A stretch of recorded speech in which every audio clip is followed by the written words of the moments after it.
Welcome to episode 40 of the Daft Previews podcast. Attention all you degenerate gamblers, you guys are going to love this shit. Before we get into today's content, a nice little reminder to follow your boy on Dabble. You can copy our best bets every single day. Follow us on your socials, Instagram, Facebook, and join the Discord.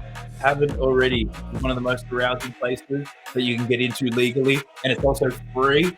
Last week, one of our members bagged a $401 multi on the Tigers v Eels NRL match. So Luciano to score first, Noffa to score twice. It was done in 30 minutes. Young fella had $15 on it. Your boy's laughing.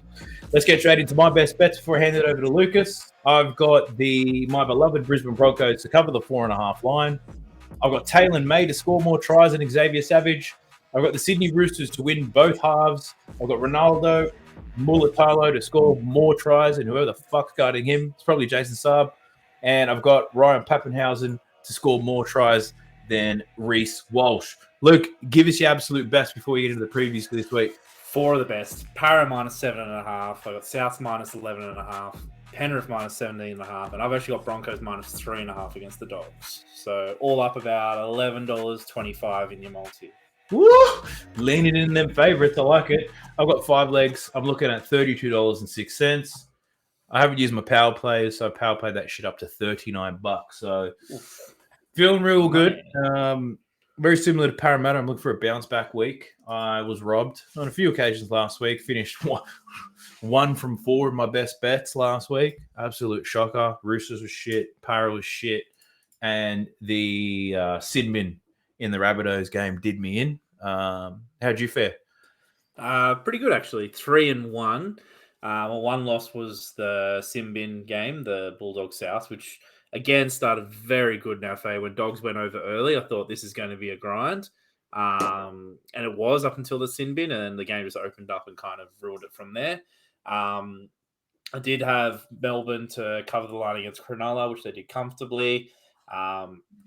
Probably could argue got a little bit lucky in the Dragons Knights game. I had under 37.5 and it ended up on 36, but I will argue it was 8-4, 8-6 at halftime. So I was only on 14 points at halftime. So I looked home and hosed, but Lomax missed a few kicks, which helped. But then finished off comfortably. I had Tigers over 9.5, and I spoke about it last week. Para's defense being pretty weak, and it got found out in a big way. So I probably should have just doubled it and got over 18.5. Should have leaned in. Because that it's similar to the Norfolk. That bet was done after about 20 minutes. It was very good when you get that result. So not looking at, I think the markets have adjusted on the team totals a bit this week, and there's quite a few games which I think are a bit of uncertainty, which team's going to show up, so it's not as easy to pick it apart. So, yeah. No, you're spot on. What do you think of the Lomax Frizzell incident? I don't think it wasn't the best thing. I think when you're jumping, I know people comparing it to Panthers Crichton, who actually got a bigger fine for what he did with Tarpanay, but grabbing someone and pulling them in as opposed to jumping on their shoulders is a bit different. Tarpanay knew what was going on, could see it, versus someone just jumps on your back. So, yeah. And when you describe it as banter, that's not banter. So I think it was pretty poor form. Lack of accountability there. Yeah, I feel like since that Fox, that Matty John show interview, maybe the ego's gone a bit to him, because he's only scored 1 try this year. And as I said, he kicked like absolute dog shit the other day. Missed 3 conversions, which he should have kicked. So I don't know what he's carrying on about. Like, I think unless you're dominating, maybe then people don't like that stuff, but wasn't a massive fan of it. You? Yeah, he's lost me. Last year I was a big fan of young Lomax, but now he hasn't played that well, and you win 1 game and suddenly you start acting like that. Like, as a team that supports a shit team, if any of my boys did anything like that. Yeah. They've won 2 games since the barbecue last year.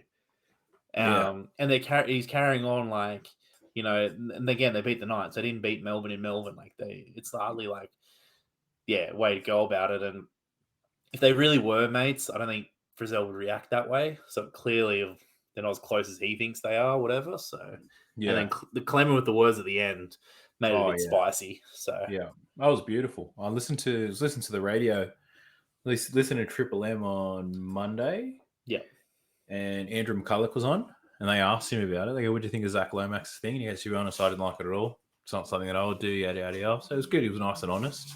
So there could be a little bit of friction in the Dragons outfit this week. Who knows? I heard Jarrell Yowie saying he would do it, but I'm like, you never did it though. Like you never jumped. He was the nicest guy. You never mounted someone from behind when you scored. Like people, I get like the people bringing in the celebration, which is still I'm not a massive fan of.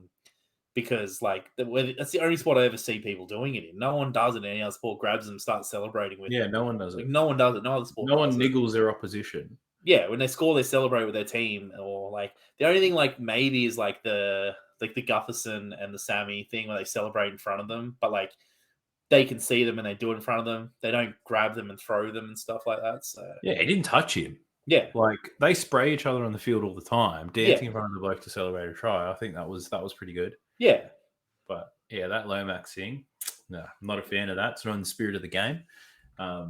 And the last time the Broncos really celebrated a try was at Katoni Staggs one with the hand sanitizer. That was the last time we celebrated a try. Yeah, that's true. Everything else has just been high fives. Let's kick it off because we're down 20. Like, there's no celebration going on over there. What about shit? It's absolutely lost me. I want to ask you one thing about the last round. I want to ask you one thing about someone about the Broncos because I was at the game. Of course, sure. Is Katoni Staggs the form center at the moment? Because here's my argument. Before the game, people were saying Tago. Now, he is Bath Momorowski, and he made Tago look silly the other night. Like that's what I wanted to ask you. But anyway, continue. I think he is the form. And I think in terms of centers at the moment, there's a lot of good centers. Like, I think he's your New South Wales center. Oh, I disagree with you. Why is that? I think Stephen Crichton's the best center. He's yeah, done nothing wrong. Absolutely nothing. That's true. He's done nothing wrong. But Staggs is riddled with errors. He just makes highlights. Wouldn't you love to see Staggs in a team that goes forward and has a bit of quality in them? Because Staggs has played in a shit team for last. And I think Staggs, and that's a center is basically like put Crichton at the Broncos. You think Crichton would be as effective as Staggs? Right? No, but Crichton would probably play fullback, for the Broncos. Yeah, true. But I just think the way, like, because the highlight, like, a couple of weeks ago was Gagai versus Tago, right? And because Gagai played amazing first couple of games, and Tago went up there and beat him ends up with Taylor May. And then they come out this week, and because I was watching, it was very interesting because Tago, and I think this week's another indication of what could happen because Tago just shot out of the line and went after, caught him out. And instead of beating him for strength, he was beating him for speed. So he went around him first time. They went back in and scored. Yeah. And then the other try where they kicked the grubber through, he shot out and he just pinned his ear. Reynolds said, grubber behind try. This week they played the Dogs, who also shoot. Like Addo-Carr's side, and they will push up. They don't. Addo-Carr defends like Melbourne. They just shoot in, and come out quick. So they're going to rush him. And I think he could get around him and do the same again. Him and Reynolds the other night were incredible. Like, yeah, they were pretty good. They were very good to watch. We got absolutely washed, but yeah, I was pretty happy by the end of the game. Like, I was pretty happy with that because but if Katoni Staggs plays this way, right, every week until Origin, I'd slot him in. But it's only been a couple of weeks. Yeah. All right, it's too early. And now this is his easy. Again, this is the test because he's playing a much easier team now. So he should get more ball, more opportunities, and better positions to attack instead of we're finally at one set and Penrith's 30. Let's throw the ball to him. So yeah, how good is it though? It's never a clean break. It's just destruction. It is he literally caught it, went back and around, and burned him, and then back on the inside. It wasn't. He's hitting a hole. He's not hitting holes at the moment. He's literally catching, throwing, or just making a run around and going. So yeah, he's so explosive. Like his acceleration, 20, 30 meters. Like he just pulls away. Yeah, he makes a line break and pulls away. The problem is can't pass. Like he's fucking got so many line breaks and barely any try assists because he can't pass. That's true. And that's the thing that Crichton does have. Crichton can throw a pass. But for me, even though I don't go for the Blues, I'd put Crichton in. Yeah. He's my first pick easily. A lot of people talk about Burden, but no, I wouldn't put him in. No. The thing with Crichton though as well, the bigger the game, finals last year, he was clutch. There was a couple tries he saved. He was massive in the centers and obviously won the grand final as well. But he was big in the big games last year. I remember against Para, he took a specky of a catch, plucked it out of the air when they're throwing cutout pass. So he comes up in the big moments. He's also got a lot of size, athleticism. He's got speed. He's got defense. He can pass. Like, he's the total package for me. He's just a little bit quiet because Penrith are going left. But well, Taylor May's scoring tries for fun at the moment, so they're just going to keep throwing it that way. Yeah, he's not going to get any Dally M votes this year at all. But for me, No. Crichton would be the one. Then you got your Penrith connection, you know? Fair enough. Staggs is a wild card just because he's the number one ticket in the game right now, you know? He's selling out seats. He's fucking amazing. But what I wanted to ask you, actually, you brought up, it's just about this term, giving someone a bath. So yes, last week, when we versed the Roosters, that's how they explained it. So he's giving Momorowski an absolute bath. Mm-hmm. Since that moment, every NRL podcast has used that term. It keeps happening. I heard it again today. I heard it in the car when I was driving around earlier. I think I heard it on Bloke in a Bar and Kangaroo and all of that, just talking about giving people a bath, and I'm off it. I'm not going to use it. I did like it when I heard it in the game, but it's already being overused. You know, one statement, it's not overused, but I never understand it. Like, give a buff, I understand. But you know, one statement which is used in rugby league, which I'll never understand, when they go to a commentator or a player, they go, what's your prediction for the game? And they go, for example, Penrith playing Canberra. It's going to be a close game, but I think Penrith have too much footy in them. What is footy in them? Like, what is that? When they say, I think their team's got too much footy in them. What do you mean? Just say that they're better. I'll never understand that term either. When they reference that, too much footy in them. What do you mean? They got an extra ball or something? Like, what's that mean? And that's I'll never understand. Like, that's a cliche that I've heard the last couple of weeks. I'm like, just call it. I think Penrith are a way better team than Canberra. Like, bang. Like, it's simple. Yeah. No, just straight up the guts. Give it to us. But there will be no more bath giving. No more bath. We'll ban the bathing. I'm not having that on my podcast. It's not happening. And if it's used in the Discord, I'm happy to ban people. Like, it's going to happen. I prefer to use the term rinsing. So Katoni Staggs absolutely rinsing his opposition for everything, for his cash, for his drugs, whatever. He's taken it all. But yeah, look, really excited to see what we do against the shit team. Thankfully, because getting all these top teams, you're hovering down the bottom again. You need a little buffer now. yeah, we need to get some for and against happening, because that's been that number you guys run up on us is it's quite a large one. We don't score that many points in 3 weeks, so it's going to take us a while to claw that one back. But let's get into this round of footy. Reporting to you live from the dungeon of my household. Didn't pay his power bill, for those of you wondering.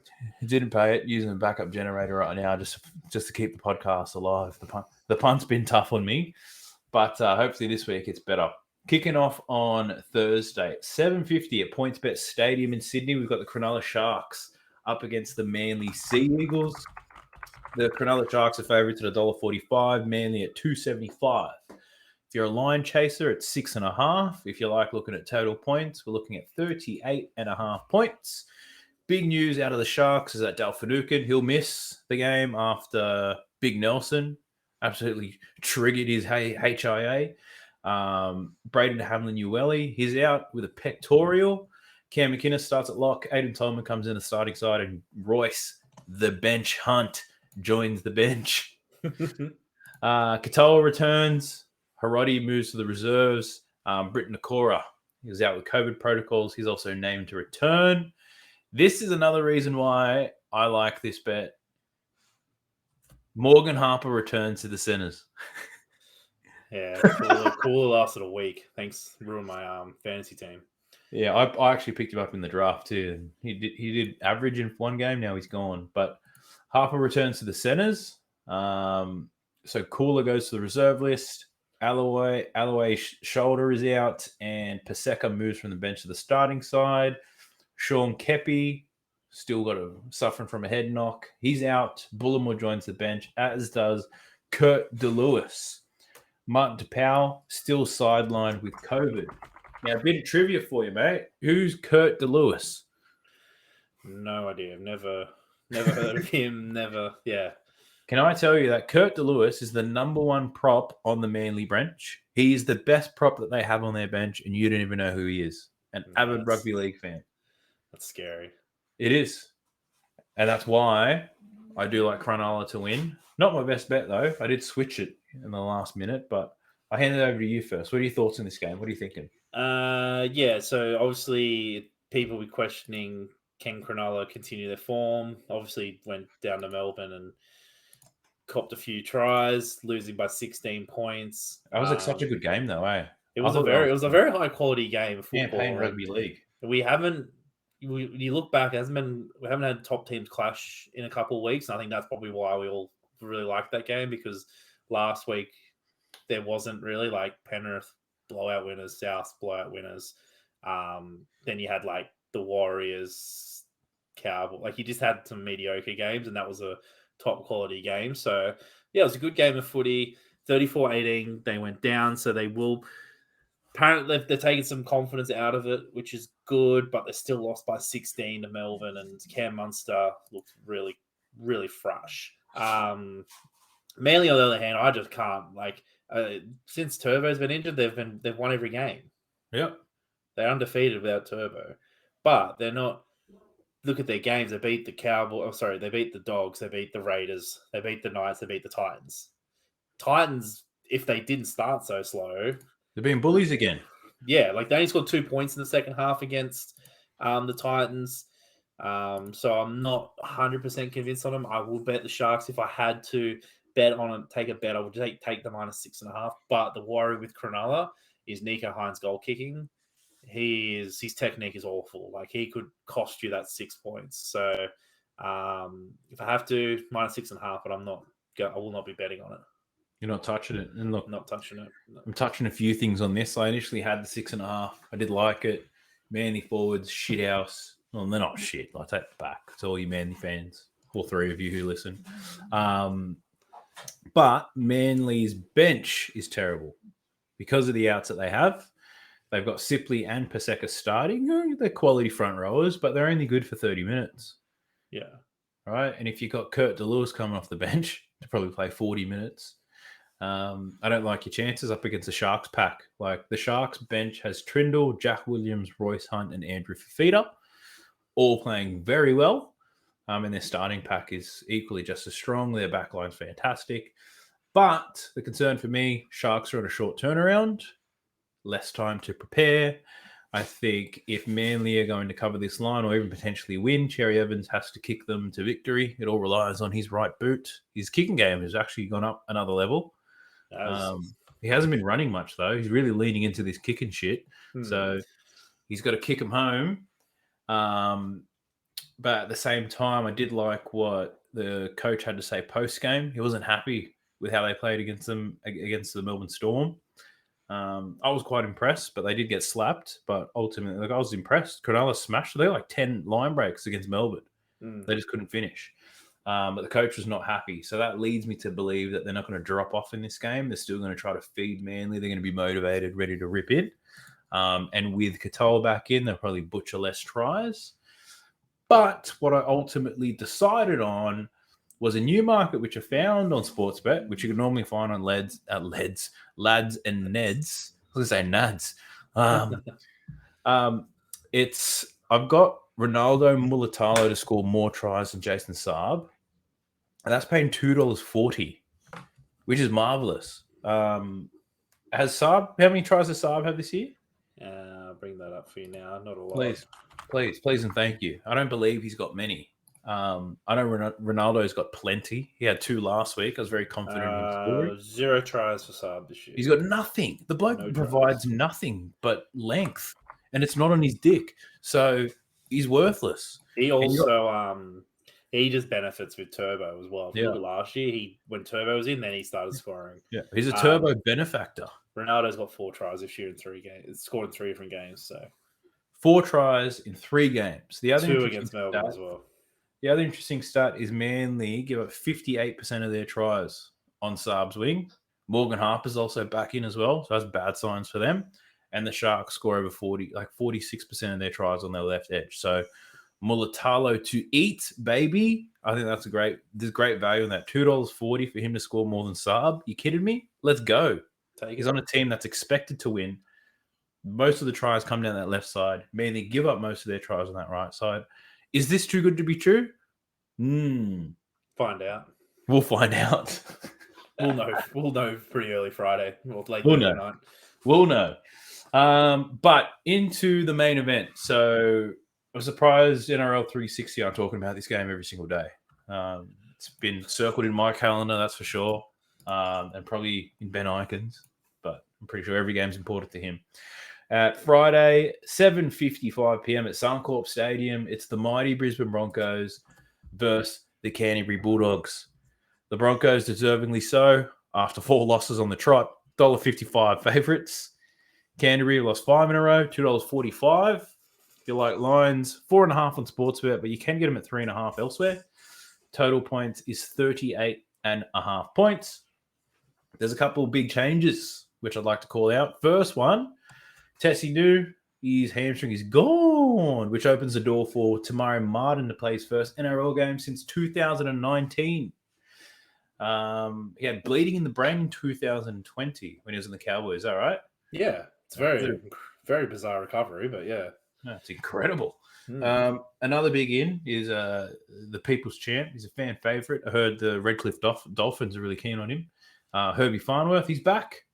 And probably my least favourite player that's ever worn a Broncos jersey, Tyson Gamble. Oh, it's probably in the top 3. It's not the worst, but I think we got Martin Kennedy once. Remember him? Yeah.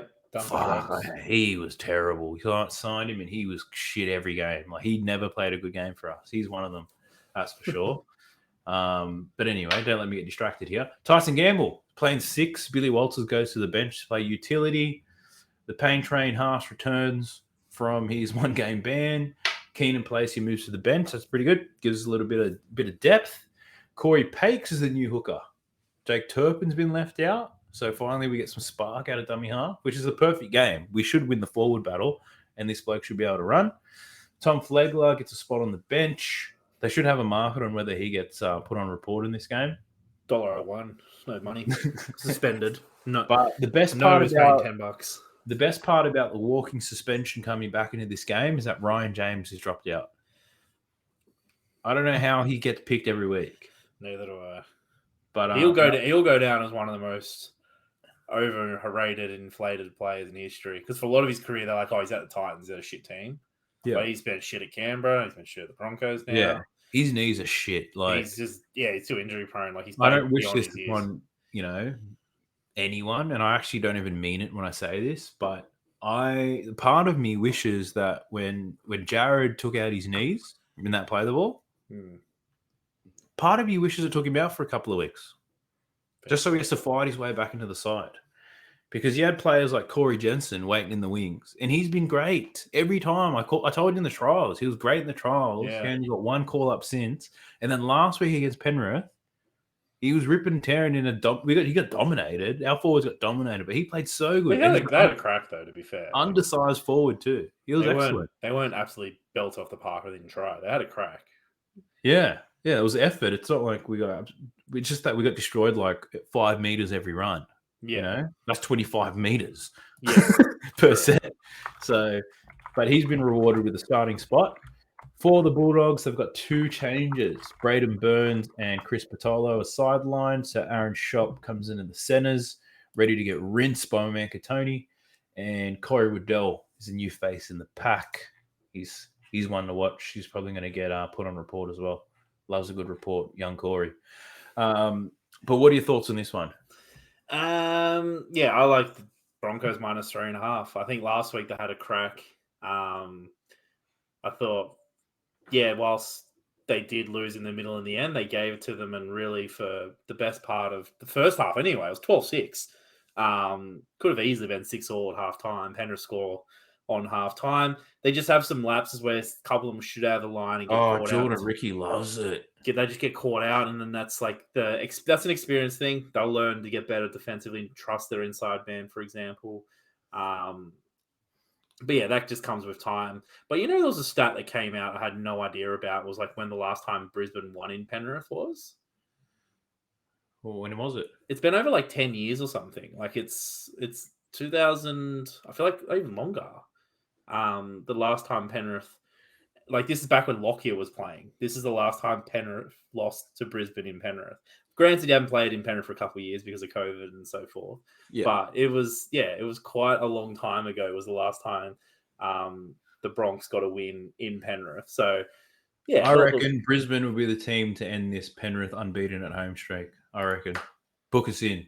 Book you in? Yeah, 2024. Yeah, so the last time, I'm just looking at it now. Yeah, the last time you beat was 2009. It was 38-18. So, competitive at least. Yeah, 2000. Yeah. 13 years ago. But anyway, on to this Friday. I think, they just got too much strike. I think Tony Staggs in a losing team was incredible. I think Reynolds in a losing team was very good. I think Billy Walters was shit, and he's been moved. Perfect. Like, Gamble, I know, but you've got to get someone to support him because his kicking game was on point. Staggs' running game was on point. They're in sync. Dogs, on the other hand, are being exposed for the team they are. That's coached by a fraud. And Trent Barrett, he's fucking useless. Tell us what you really think. Oh, it's Mr. fucking the reason why Penrith's got good attack. He goes to the Dogs and they can't score to save their life. Like, they're fucking useless. They're the same Dogs team as I almost think last year's team was just as competitive as this year's team. I know, and their signings started the year. I thought they'd be so good. It's like Tavita, Burton, Addo Carr. Like, they've just got like some big names. They've got a premiership. Tavita pretty much is a premiership winning. Naden was there. Naden, like, they've recruited these players and they're fucking woeful still. Like, they're so shit. And they've got Reid Marnie and someone else going there next year. Can't remember the top of my head, but they're not going to turn the team around. They need changing coaching because they're fucking awful. And if Ricky Stewart wasn't a protected species, then it's definitely like Trent Barrett's going to be the first man to go now that Madge got the win on the weekend. So I'm taking the -3.5. Up the boys. I'm taking Brisbane -4.5. I wanted that extra 10 cents, and I've only got money in my sports bet account, so it's all I really have. So taking my boys, cover that 4.5. Tony Staggs to continue rinsing. Reynolds to kick us to victory. Payne Haas, 200 meters. Captain in my fantasy again this week. Thank God he's back. Tyson Gamble to get into a flare-up with Tavita Pangai Jr. I think that's pretty much guaranteed. I think everyone just stands up. If we get Herbie playing the way that he was before he got injured and Katoni doing what he does now, we've actually got strike. Can you believe it? It's incredible to think. Think about how many years I would wake up just thinking, like, just wishing we had a better 7. Because, like, if your 7 is shit, you can't win games. No, you can look good and do the right things, but you're not going to win games. Yeah, you can't win them. Like, Payne House running 200 meters every week, and we're still getting flogged. We used to get in perfect field position all game and just put up a shit bomb at the end. Yeah. But it was awful. But now I wake up every day knowing we've got Reynolds at 7. It feels a little bit better. Now we've got Herbie and Katoni. We have some strike, right?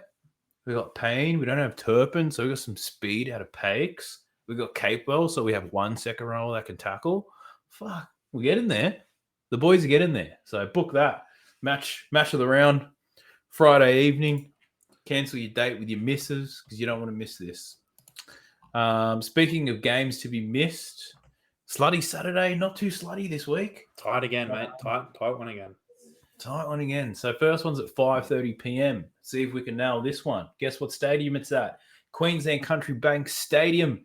It's the North Queensland Cowboys versus the Gold Coast Titans. Odds are tighter than my sphincter. We've got the Cowboys slight favourites at $1.85. The Titans at $1.95. The line is 1.5 points. Total points is 41.5. So bookies are projecting this to be one of the highest scoring games of the round. Looking at teams for the Cowboys, Griffin Neen returns from concussion. Jordan McLean starts with Ruben Cotter back to the bench. Connolly Lemelu dropping out. The Hammer is back. Drinkwater is... Where is he? Nowhere to be seen. Oh, no, he's still there. What's going on here? Where's the Hammer playing? Hammer? I'm confused. He's listed among the reserves. My bad. Yeah. He's in the reserves and Drinkwater's at 1. So there's a chance there could be a last-minute change, right? Yeah. He's listed in jersey 23. Great NBA players wear that jersey, so we'll see how he goes. A little bit dark magic. For the Titans, though, Justin Holbrook, he's named the same 17 that put up a strong second half against Manly. Jaden Campbell, though, is listed in the reserves. So chance that he takes the place of my man Jermaine Asako. Mate, this is a bloody difficult one to pick. The odds are absolutely spot on, in my opinion. Cowboys are at home. The Cowboys are also one of the better defensive sides in the competition. I think second behind Penrith now. Yeah, it's inflated a bit though. Oh, yeah. Round 1, they conceded 6 points. Round 2, 6. Round 3, 12. And then since then, they've gone 28, 25. Yeah. They got the versus Broncos twice. So, yeah. So it is a little bit inflated. I'm just going to call it right now. I've got no bet on this game. And here's the reason why, before you share your thoughts. The Cowboys, they have covered the line. They're 3-0 on the road, which is pretty good. It's bloody excellent. It's perfect, to be honest. Can't get any better than that. The problem is they're playing at home, where they're 1-2. Mm-hmm. The Titans are terrible on the road. They haven't got a win yet. They're 0-3 on the road. But the Titans have also won the last 3 games against the Cowboys. They've covered. I was looking at total points for Titans. I was like, they like to score points. Cowboys defense is a little bit inflated because they verse shit teams. The Titans have covered 18.5 points, which is their points line, in 4 out of 6 games. But what if the Cowboys defense is legit and they're not frauds? Then there's no value here. So I was like, fuck it. I'm not touching this one. But what do you think? Yeah, same. You don't want it? This is going to be the game that determines probably people's perfect rounds in tipping. Like it's honestly, do you just like, I probably will tip the home team just because they are at home. I know the Titans away haven't been good, but they lost by 8 to Manly. They lost by 2 to Canberra, and they lost by 4 to Para on the road. They're not that bad on the road.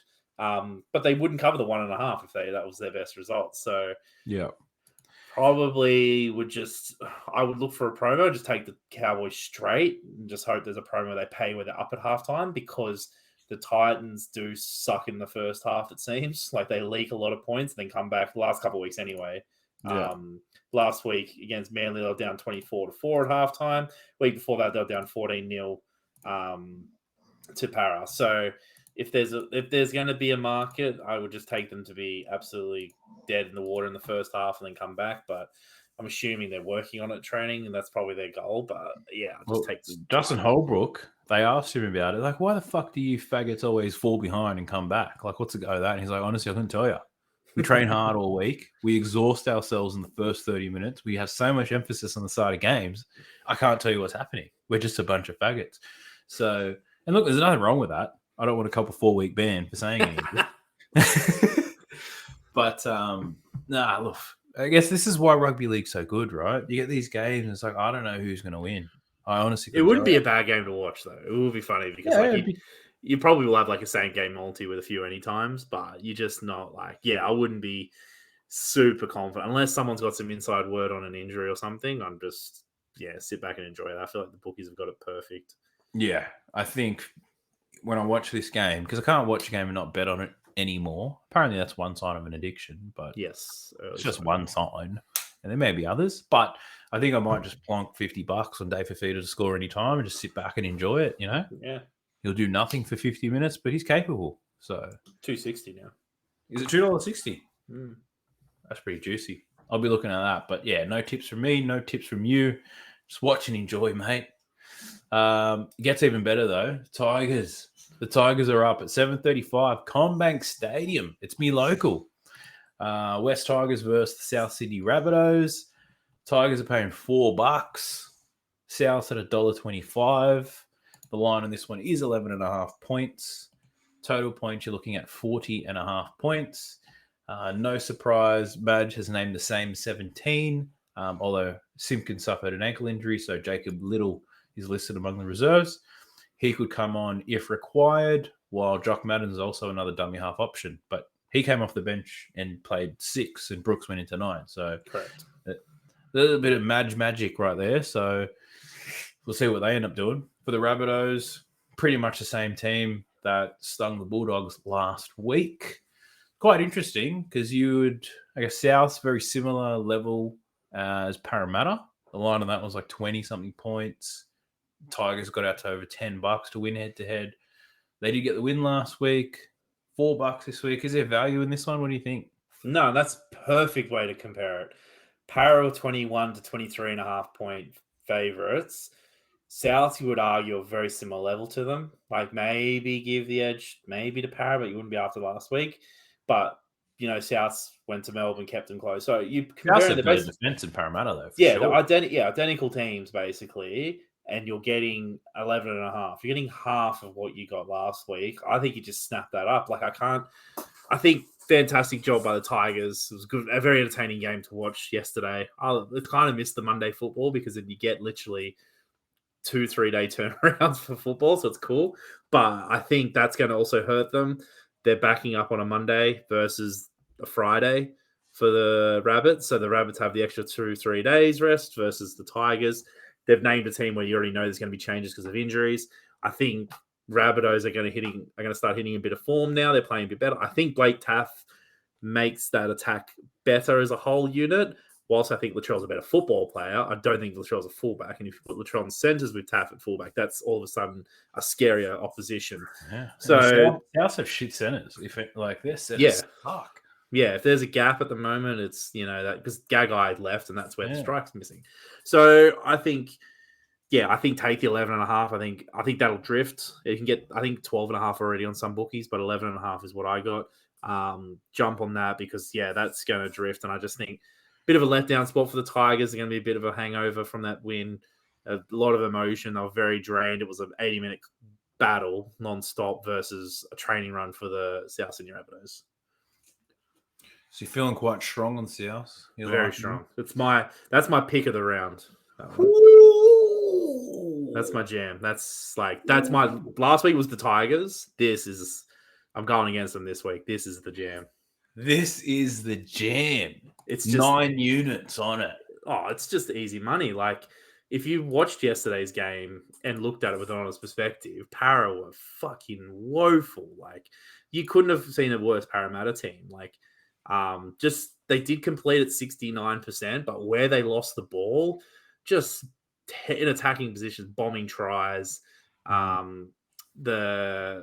They won the meters still. They still ran. Smashed the meters. They smashed the meters. They still ran for 300-400 more meters than the Tigers. They just could not put them away, and I think they will next time. But how do you see it? I decided not to bet on this game. Partially, well, one thing on the Tigers versus Parramatta Eels.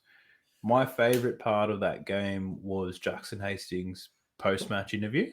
Yeah, because you'd think being the hero who got the Tigers their first win of the year, and you're the one who kicked the field goal, right? So he's clearly the biggest difference maker to that team. He was so mellow and serious afterwards. He was like, to be honest, it's just one game. We'll celebrate the win, but it's one game. We need to focus on the Rabbitohs, yada, yada, yada. So and then he was diverting all the attention to Luke Brooks. So Luke Brooks was awesome tonight. Wonderful bloke. Left the NRL with an absolute scumbag, came back a legend. So I really liked that about him. And that alone was like, I want to find a way to back the Tigers purely because he got into my dark heart. He found a way in there, the ugly bastard. But with South, I haven't been convinced by anything that they've done this year. Cody Walker smiled on the field for the first time last week, but it's easy to smile when you score 18 points in 10 minutes. I think that sin bin absolutely destroyed the Bulldogs because they're not a very resilient team. I think they're solid defensively, but shit teams, I know shit teams. I followed shit team for years, right? Shit teams do not have resilience. And when something like a sin bin goes against you, you absolutely fold. So I can't give South credit for that. I think the Bulldogs absolutely shit the bed. So until South prove that they are what everyone thinks they are, I'm not going to back them with much confidence. My initial bet was going to be for the Tigers to score between 11 and 20 points. I was paying $2.20. The reason being 5 of 6 games for South, the opposing team has scored between 11 and 20 points. The only team that didn't score within that bracket was Penrith. I think he dropped 24 or 26 on them. But outside of that, they've been given 2 to 3 tries up to everybody. Everyone. And the Tigers' attack isn't that bad. Their forwards are just shit. But their attack is okay. Hastings gives them some direction. Luke Brooks gets to play 6. But, I was going to back that. But, you telling me how great Souths are going to be kind of talked me out of it a little bit. So thank you very much. But we'll see. Time will tell. We're watching that game. Might even say I told you so. 11-20, but fuck, I might not. I think also the one player, Jake Simkin, was very explosive at a dummy half yesterday, and if he's out, Little isn't as explosive. Yeah, That's he's why got I'm a bit plastic knees, doesn't he, Little? Yeah, like Simkin actually darted out a dummy half a few times yesterday and looked a bit of a live wire. That's my only worry about. Yeah. Damn, if they play Little there, it slows them down a bit. But another player the only player who did not feel like did anything yesterday and should be doing way more is James Roberts. No, he did nothing. He's busted. He's done. Like he's injured after every tackle. I saw him wander in for a hit up yesterday. I'm like, where's this guy who just turns it on and burns people's speed? I'd like to know how quick he runs 100 now, because I reckon he's nowhere near the fastest player in the comp anymore. Yeah, and just even when he was at his best, right? He's never been good at beating people or breaking lines. Like, he needs someone to feed it to him. Yeah, he needs early ball and space. Because when he played Origin, he just got shut down every time. Like, that's out of car in Origin as well. Yeah, he's just not. I don't know. You think he's built similar to Katoni Staggs, but he doesn't have the same technique, style. I think that's like the new thing, like the way that, like Taylor May, Toto, all those players. They get low, they're powerful, they duck. Like, it does my head in. Like, how do you tackle a bloke who's ducking like that from left to right? Like, you're going to hit him high or you're going to miss him.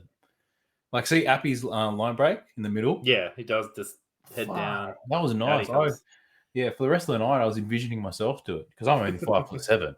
Like, I could duck that. But anyway, I digress.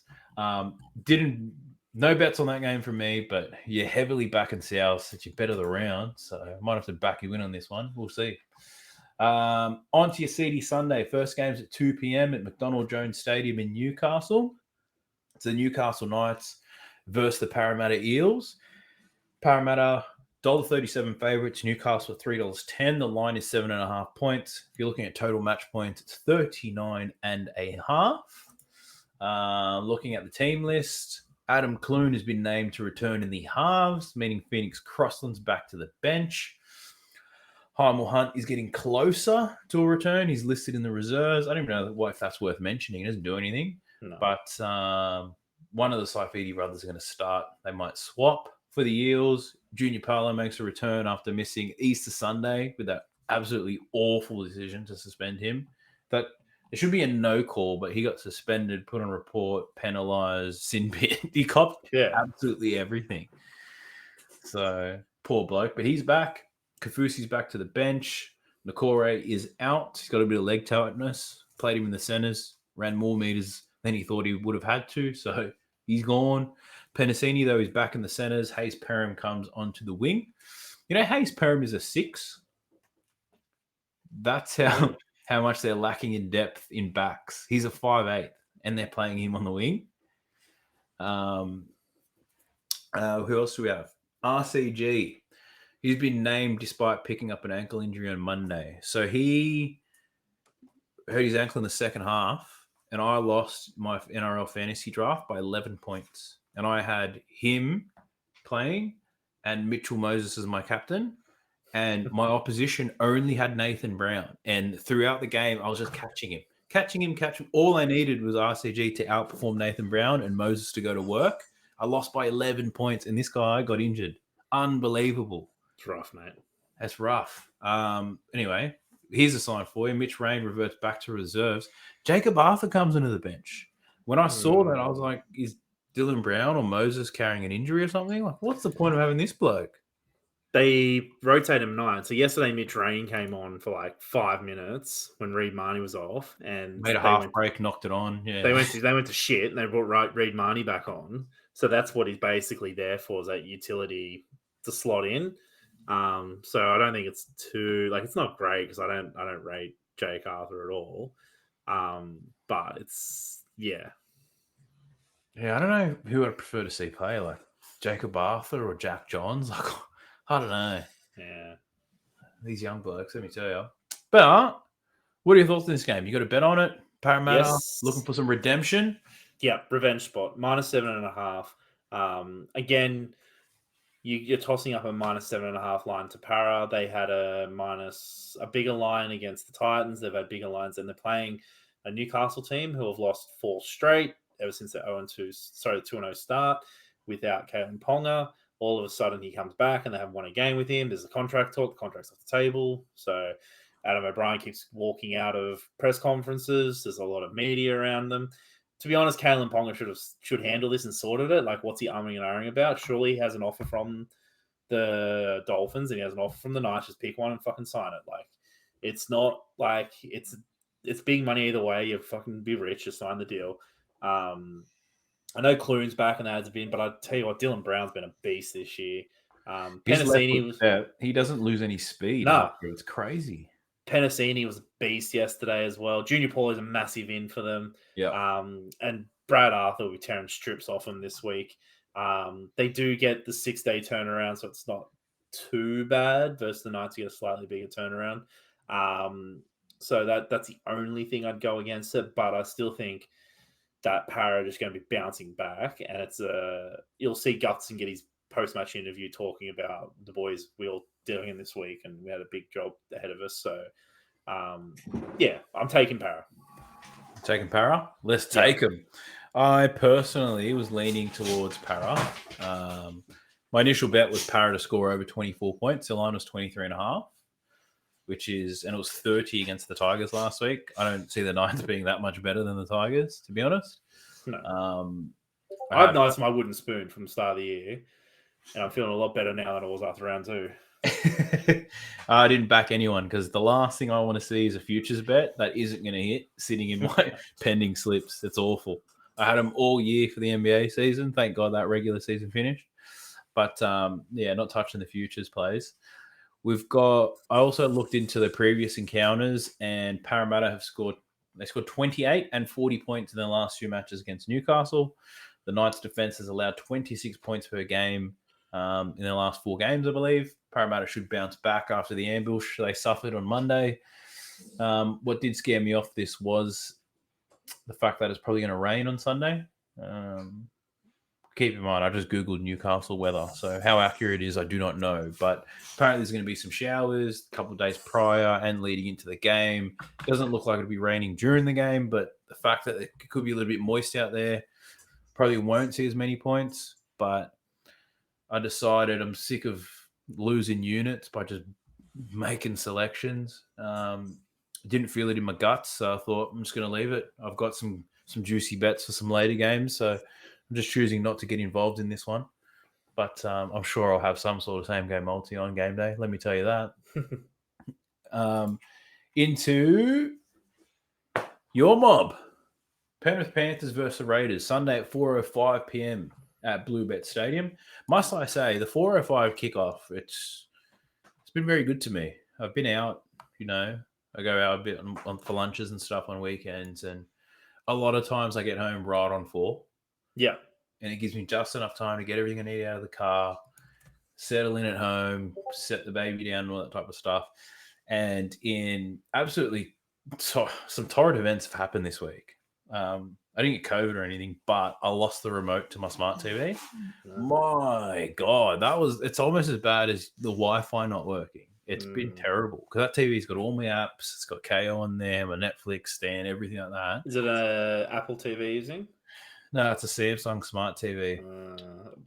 So for days, so for days I was struggling, and then I got in at like 4:03, and I'm pushing the buttons on the back of the TV to try to get KO happening. But what I did prior to that, because the internet stopped connecting to the TV, I reset the TV. So then I had to download the apps again, but then re-log into them. Yeah. Or just clicking this button on the back of the TV. It was an awful experience.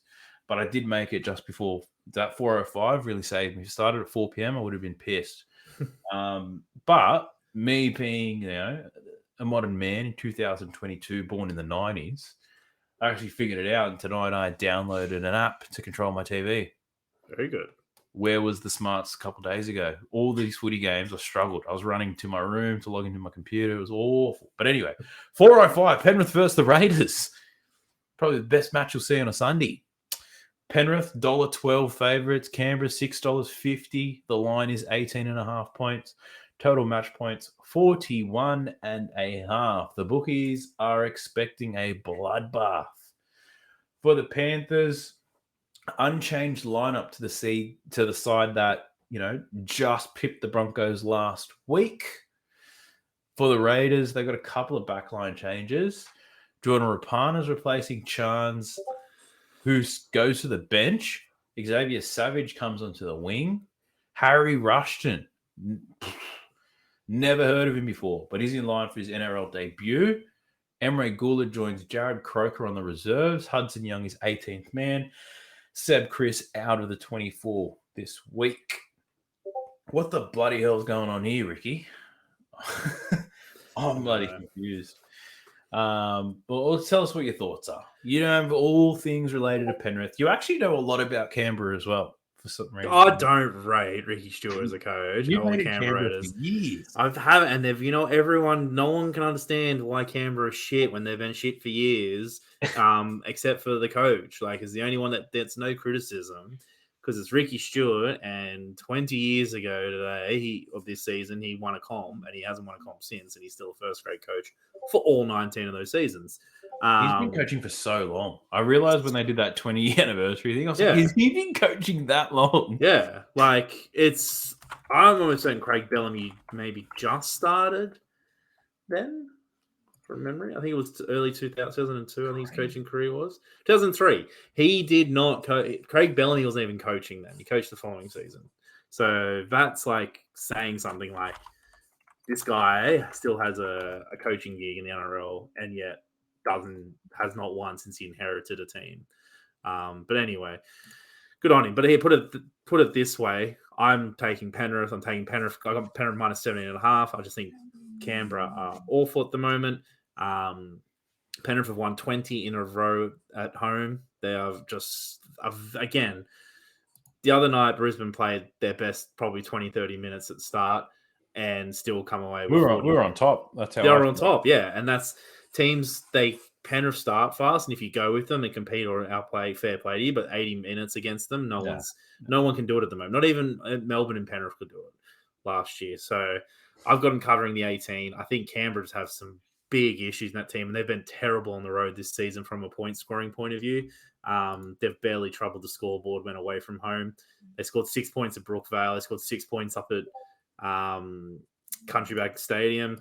So I don't think, I can't see them scoring much more than that. Again, if you really wanted to get like tricky, you could do that same game multi and chuck in Canberra unders to score under points, because that Penrith defense at home, again, keeps the team to about under 2 tries, again, apart from that Roosters game. If you want to, but I'm pretty sure What's the Canberra points line? 10.5. Nah, that's ridiculous. Broncos had 8.5. Like, nah. Yeah. Not on. So, yeah, that's the only thing. If you can get up to, again, 12.5, then take it, because I just can't see Canberra scoring 3 tries. But, yeah.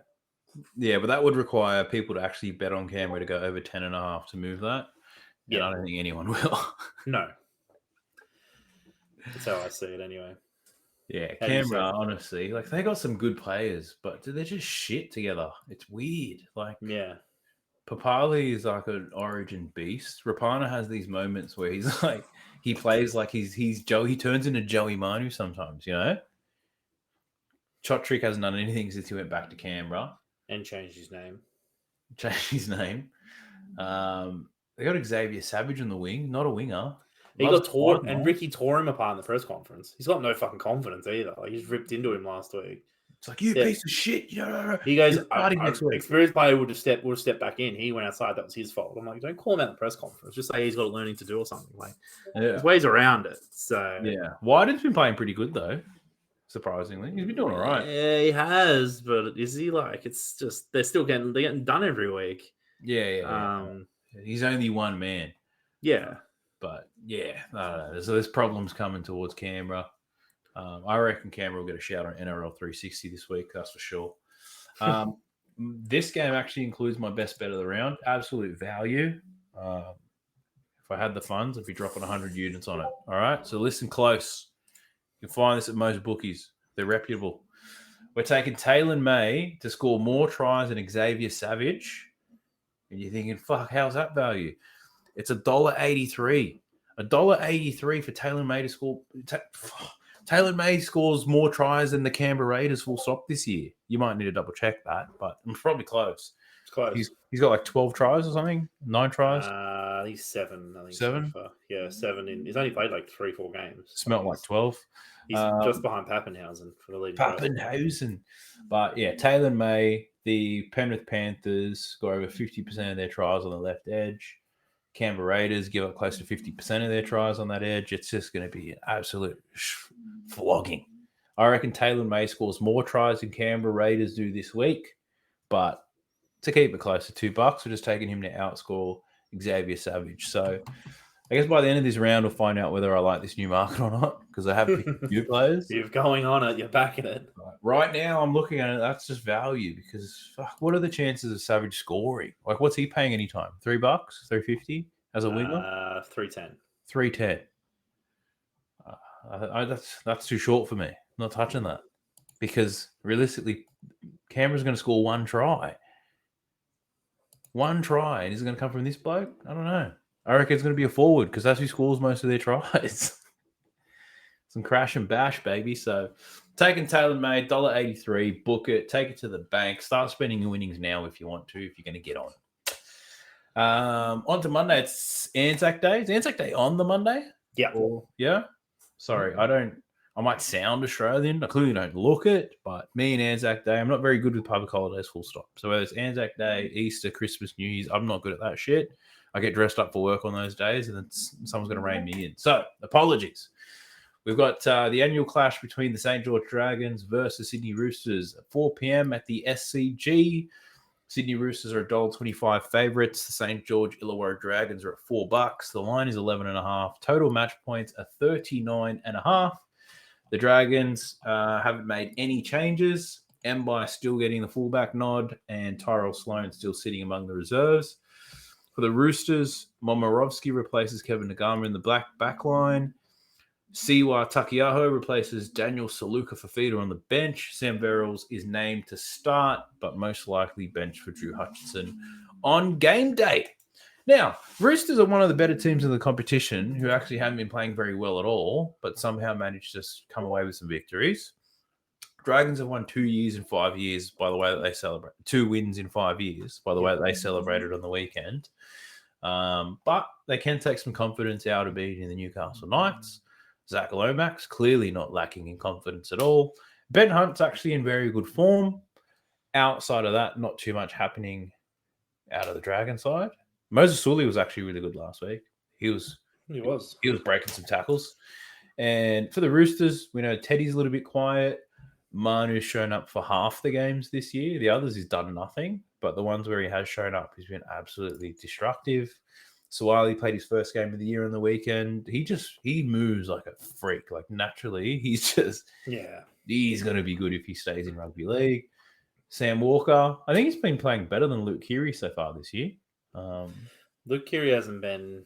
I think Luke Keary's still got a bit of confidence or something because he's not. Yeah.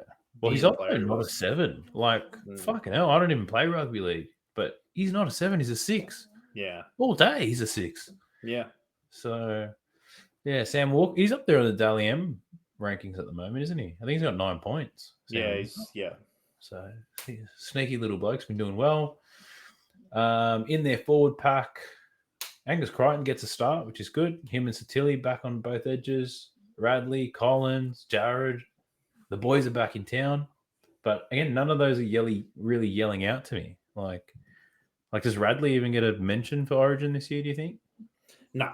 He's in locks as Isaiah Yeo and Cam Murray. Yeah. And Jake. Jake probably won't even get even a mention. Yeah, he's probably fighting for Jake for that number 3 spot. So, no. Yeah.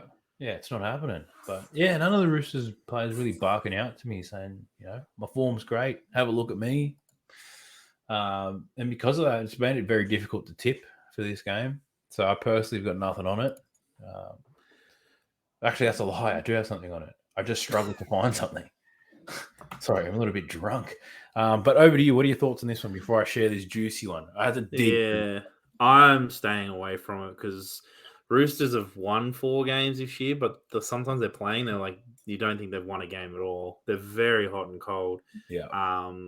I think they'll still probably scrape the top 4, believe it or not, just because I don't think any other team, maybe outside Para, will be fighting for top 4 with them, apart from Melbourne Penrith. The Roosters haven't played a top side this year, have they? Or was it just no? South? They played Souths and got their pants pulled down, and that's, I think, the humbling. And then since then they've won 3 in a row. To be fair, They're winning the games they should win. they're winning the games they should, but against the Broncos they were very off, and then even against the Warriors they were off. So it's hard to back them, because St. George you'd put in a similar bracket to the Warriors and the Broncos. No, not the Broncos, probably the Warriors. Yeah, they're competitive. Yeah. They'll have a go, and it's Anzac Day. If I'm going to play a bet, I probably would go the unders in this game, because of just how off the Roosters can be. They can still defend and they'll let in a try, but they don't open the floodgates, say like your Titans or Parramatta. So they can play a bad 30 minutes, they just won't score, and they'll keep the other team maybe to 1 try. So if you look at their games this season, they had 36 points in the Warriors game. They did go over there because it's 41.5. 39.5. They did have 44 against the Broncos, but to be honest, up until the last 7 minutes, that was so unders until Manu just did his own shit. Then it was 32 against the Cowboys, 44 against South, and that was just literally South putting on a clinic, and then 38 and 26. So 4 of their 6 games have gone under, and one of them you could argue should have gone under against the Cowboys. On the flip side, Dragons had 37 points against the Knights, 36 against the South. Did go overs against Para and that absolute shellacking, but again, that was just Para turning it on. Cronulla, they went to 48 points. Again, that was just Cronulla turning it on. Penrith only had 36 points in that game. So that's why I probably would lean the unders. I just think Roosters can't play 80 minutes in attack at the moment like Penrith, Cronulla, and Para can. But again, I'm staying away from it, but I'd play the unders if I have to. Yeah. No, I agree. Like, you can't trust the Roosters to put in 80 minutes. They can't attack like Para, Cronulla, and Penrith. No. Cronulla showed against Melbourne, they can attack for 80 minutes. They just can't defend. Yeah. Para, unless they have a game against the Tigers, but even they still scored 20 against the Tigers. Yeah, no. So many and Penrith can attack for 80 minutes. So clearly. But for my selection for this game, it all comes down to the Roosters being shit for the majority of the game and then doing enough to get away with the win. I'm taking them to win both halves. So the Roosters to win both halves is paying $2.10. The way that I look at it, they're always guaranteed to win the second half. That's what they do. Smoke the Warriors in the back end of the game. Choked my Broncos out in the back end of the game. They're a little bit sluggish to start off with. So I feel like I'm getting $2.10 for the Roosters to win the first half. And that's where I think the risk is. The Dragons could be a chance to ambush them. But if the Roosters can go in ahead, this bet's coming home for sure. Because that second half, I think they run away with it. Cream rises to the top. And there's not much more cream under that Sydney Roosters sombrero in comparison to some other teams. So taking the Roosters to cover both halves at $2.10. Quite a juicy play for that one. And then into the very final match of the round, usually reserved for the worst teams in the competition. But the Melbourne Storm versus the New Zealand Warriors at 7 p.m. It's at Amy Park in Melbourne. Melbourne are the favourites. They're the shortest team in the round at $1.10. The Warriors are at $7. The line is 18.5 points. Total match points, you're looking at 41.5. Going through the team list, Pappenhausen has been named to play despite the ankle injury. Apparently he got DM'd. Did you see that stuff around people sending him? And then they found his LinkedIn as well. Yeah. I'll understand.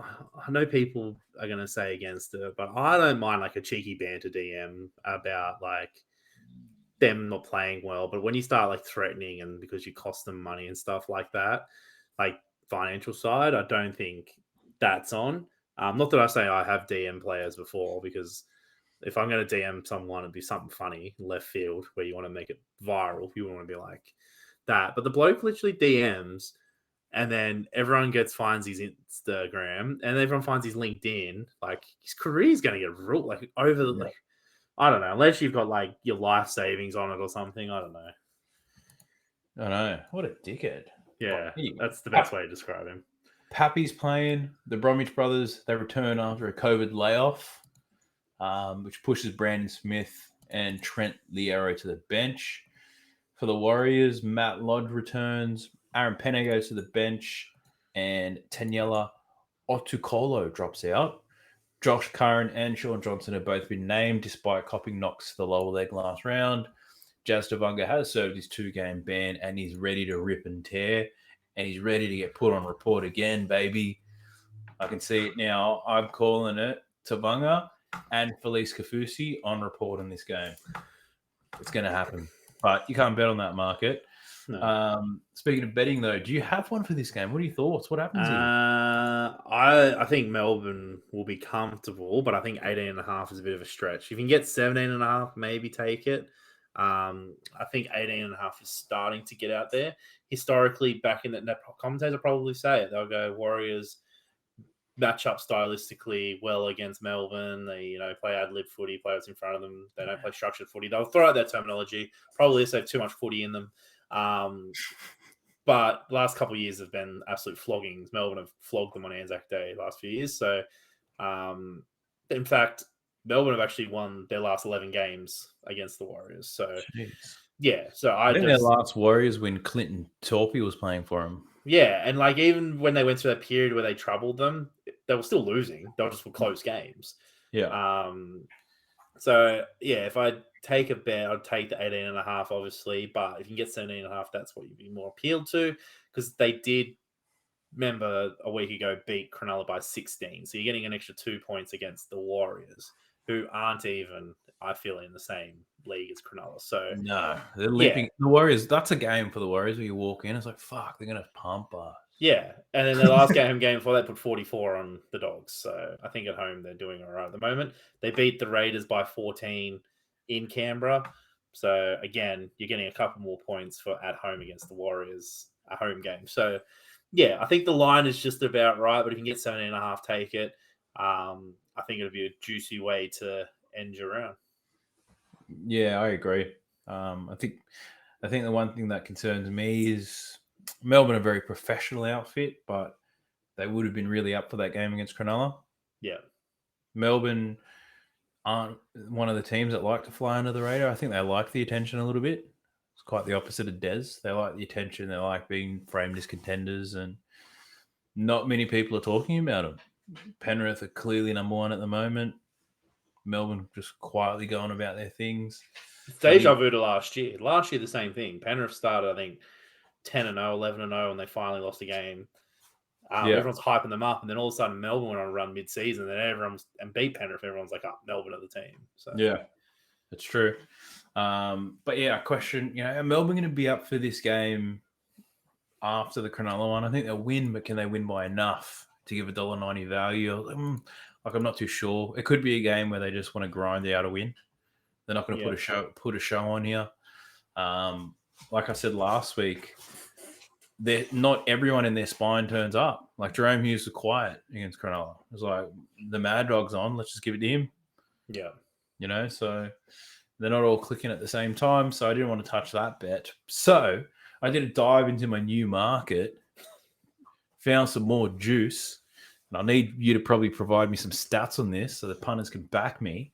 I'm taking Ryan Pappenhausen to score more tries than Reece Walsh at $1.83 in Melbourne. Melbourne is favourites. The bookies reckon there's going to be a bloodbath here. What's the try difference between the two? Reece Walsh and Pappenhausen. What are we looking at? So Pappenhausen this season has scored 8 tries. Is that number one? Yep, but he's also scored in every game except for round 1 against the Tigers, so it's a good strike rate. Reece Walsh, on the other hand, is yet to score a try this year, and he's played every game but round 1. $1.83. If it didn't fuck the quality of the audio, I would be screaming into this microphone right now to get on it. That's almost as good as my Taylor May bet. I agree. They're very good bets. Fucking hell. Again, you're taking $1.80, $1.90 picks in a team that's heavy favourite, mind you, 3-try favourite. So they expect to score 3 more tries. So you're expecting to get 3 more cracks at it versus the other team who have players who have not scored or scored like fuck all this season. Yeah. the opposition. So, yeah, very good bets. There's some absolute jam right there. But that's the last game of the round. Quick recap of my best bets. If you want to get a pen and paper out, or if you want to pull out the old Samsung, iPhone, whatever crowd that you mob with, and just jot these suckers down. I got the mighty Brisbane Broncos -4.5. I got Taylor May to score more tries than Xavier Savage. I got the Roosters to win both halves. I got Ronaldo Mulatalo to score more tries than Jason Saab. And I've got Ryan Pappenhausen to score more tries than Reece Walsh. If you power play that son of a bitch, you're getting $39. What an absolute weapon of a bet.